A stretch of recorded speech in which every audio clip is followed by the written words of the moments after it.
আজকে বাড়িতে যাব, হঠাৎ করে না জানিয়ে ভাইদেরকে জানাবো না, কারণ 10 বছর ধরে টাকা দিচ্ছি, ওরা কি ব্যবসা করতেছে, মহর্ষক আমার সাথে চিট করতেছে। দেখি আমি যাই, কি পরিস্থিতি দেখে আসি। শুনলাম বড় ভাই টাকা পয়সা তো আত্মসাৎ করলাম, আইলে ফুল দেখে তোর নামে ওটা আমার নামে আর কি, দুই নামে ফাত্তাই দিব না, চল যাই। কি রে রে কে আপনি করতে গেছেন? কে আপনি? কে আপনি? ভালো আছেন? আছি কই, কে আপনার ছিলাম না তো? আমি তো বুঝেন না, আমি এর আগে বড় ভাই ভাই আগে বড় ভাই ছিলাম না ভাই, দুইজন আছে এখানে, একজন শাহিন, একজন আব্দুল। ও কই কোনটা? আমার বড় ভাই ওটা অসিনা নাম দিয়ে পারি কই দিম।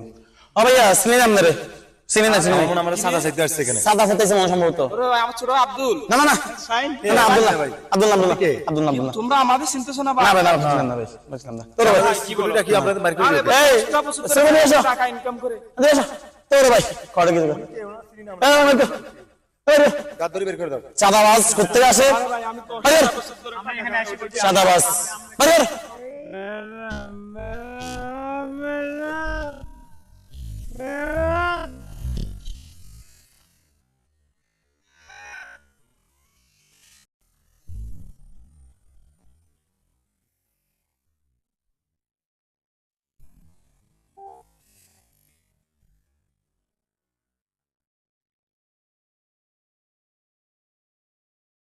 দেখছেন ভাই, ভাই আমি সর্বহারা ভাই, 10 বছর যাবত ভাই প্রবাসে থাকি, সৌদিতে থাকি, টাকা ইনকাম করে আমার ছোট ভাই দুটোকে দিয়েছে মাছ খামা চাষ করার জন্য। ওরা সব টাকা আমার আত্মসাৎ করে ফেলছে।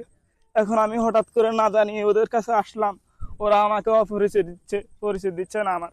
দেখেন ভাই, সব আমার টাকায় ভাই। ওরা একটা বাড়ির একটা দারোয়ানকে ওরা মানে প্রতিষ্ঠিত করে তুলছে আমার টাকা দিয়ে, এখন আমার পরিচয় দিচ্ছে না। আমার মা মারা গেছে ভাই ছোটবেলায় আমাকে রেখে, আমি এই ছোট ভাইয়ের জন্য না খাইয়ে না দেয় সবকিছু ওদেরকে করে দিছি, আর ওরা আমাকে বাড়িতে জায়গা দিতেছে না ভাই। দেখছেন আজকের